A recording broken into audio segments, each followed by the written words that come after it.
Let's remember, I stand for freedom. Let me give it to you this way, Donnie. If America is changing because of the war on terrorism, then the terrorists are winning.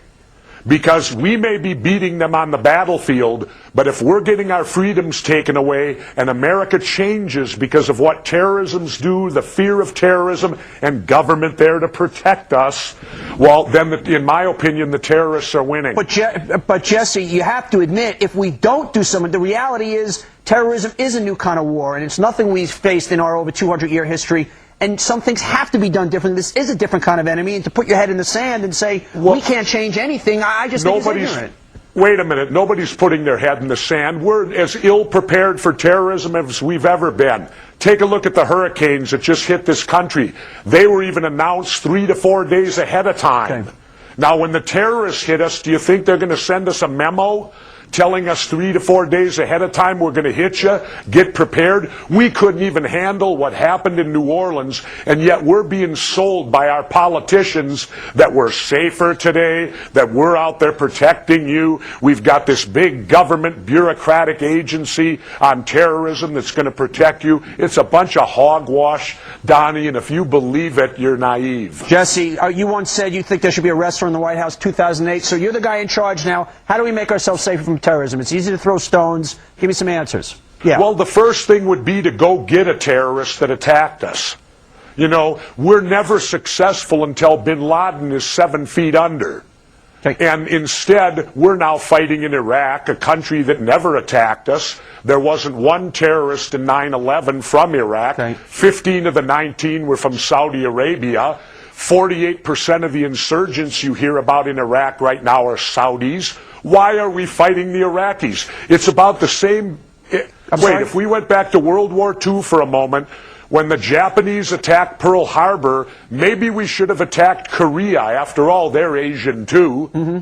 Look, my friend, that's the mindset that was used here. You wouldn't get an argument from this show. Strategically, that was certainly not the most judicious way to spend $200 billion to fight terrorism. But so what do we do? Okay, let's say now you got to go get bin Laden. Why can't we find this guy? This is the one question I don't understand. He's a 6'6" Arab guy. We have unlimited funds to spend. You put $1 billion on his head as a reward. Why can't we get this guy? Because I don't think we want him that bad. Tell me what makes you say that. Why don't we want him that bad? Because we should have gotten him. That's what tells me that. We've had since 9/11/01 to get this guy, and we failed miserably. But the statement that we don't want him bad, I think it's hard to fight. It's another question why we haven't found him. But to say we don't want him, you say there's some political agenda reason we wouldn't want Osama bin Laden? Well, I'll tell you why we couldn't do that. We need our military on the oil spigot over there. And we cannot have our military away from the oil spigot because we're so dependent upon it. Hulk Hogan, your old buddy, said that. He took a survey when Clinton was in an office, and he would have beat him 75 to 25%. Are we living in a world right now that's just pure popularity? People know your name, and it's good enough to be a public official? This guy's never done anything but wrestling. He's never stepped outside of wrestling in his life. And so what's wrong with being a wrestler? That's kind of where you started, big guy. Nothing, but I was also, no, it isn't. I was a Navy SEAL before I was a wrestler. I spent 6 years in the United States Navy. You're in the Philippines? I served 17 months in Southeast Asia, so I did a lot of things before I got into wrestling. I just got every third week in August as a SEAL team reunion where we all go out to Coronado, California, and we get briefed. And our SEALs today are the best they've ever been. They're the most well-educated. They're the best trained. They have more equipment that we only dream of having the equipment that they have today. Right. We used to have to beg, borrow, and steal it. Today they get it handed to them. So, Jesse, who are we backing for president in 08? Who's your choice? Me if I run. Okay. You want to announce something here tonight? No, I don't. I don't want to announce anything, but I would tell you this. Again, let me reiterate. If Hillary Clinton gets the nomination and gets elected in 08, that will mean since 1988 to all the way to 2012, we will have had only Clintons or Bushes in the White House. It looks to me like we're a dual monarchy. 24 years, 2 names. Good point, sir. You have to remember with me, Democrats and Republicans are cut from the same cloth.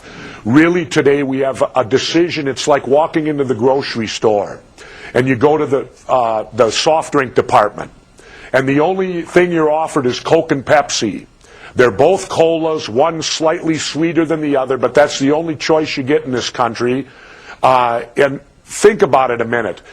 I remember I was on Larry King once with Senator Alan Simpson, and he was expounding the two-party system to me and to Larry King. And I didn't say a word, and Larry finally said, "Governor, what do you think of the two-party system?" I said, "I think it's phenomenal. We get one more choice than communist Russia."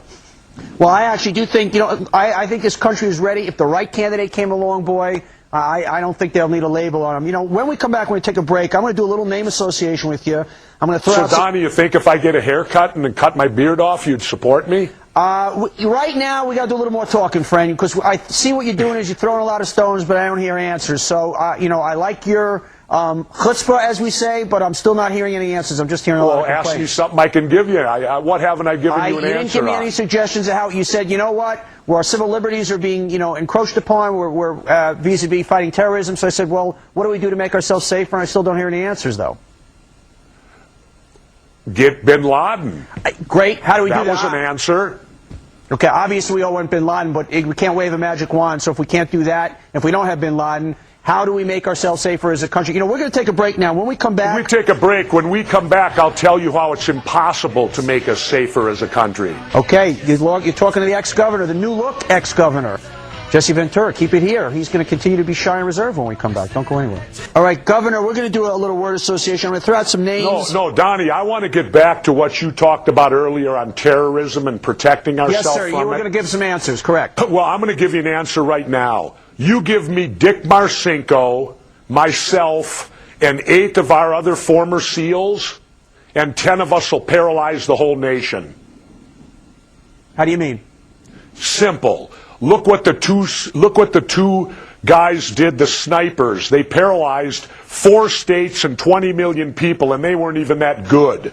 You take 5 coordinated sniper teams, put them in 5 different locations around this country and start randomly killing people, and you would bring us to a freeze. You would bring America to a freeze. Well, of course you would, Jesse. 5 lunatics, strap grenades and walk into 5 different malls, you'll cripple the country. So, what are you saying? Well, and that's what I'm telling you. How do you protect against that?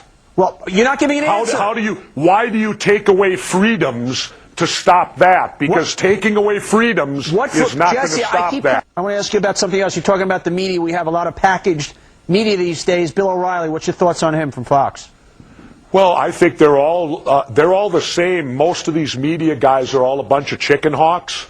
You know what a chicken hawk is, don't you? Tell our audience what a chicken hawk is. Well, a chicken hawk is a person when it was their time to serve and go to war and be in the military, they were chicken, but they come back 20, 25 years later and now they're hawks. They want to go to war, they want to kick everyone's butt because they don't have to do it now. Was Bill O'Reilly, That's a chicken hawk. Bill O'Reilly and I are not friends, but in fairness to him, did he ever duck out on service or anything? Do we have any proof about him being a chicken? He never served, neither did Hannity, neither did Limbaugh. Do you want the list to go on with all these guys that support the war and support kicking butt? There's a difference. And none of them ever did it themselves. That's the kind of the Colin Powell school of thought. But there's a difference between guys who weren't called to serve versus guys avoiding serving. Weren't called. Everyone turns 18. Okay, the fact that they didn't volunteer. Where do you get the fact that you weren't called? It's called go down and enlist and then serve your country. Well, there's a difference. You call it, not someone else. But just because somebody doesn't volunteer for the military doesn't mean they're a chicken versus somebody who is drafted and avoids the draft. That's a little bit of a different discussion, I think. No, it isn't. No? Somebody that doesn't volunteer for the military and then comes back 20 years later and wants to go kick everyone's butt with the military, that's a chicken hawk. Okay, fair point. A couple of other folks. Martha Stewart. All I know is I started walking down dark alleys again when they put Martha in prison because I felt safe. Let me throw this at you on a serious note. Think about this a moment. What did Martha go to prison for? Martha went to prison for lying to the government. The insider trading was thrown out. Correct. Now, so in other words, if we lie to our government, we go to prison. Well, what happens when the government lies to us? Well, that's why we're a democracy and we get to vote. We get to vote. Wait a minute, we go to war. When the government lies to us, we go to war. When we lie to the government, we go to prison. Somehow we're getting the raw end of the stick here.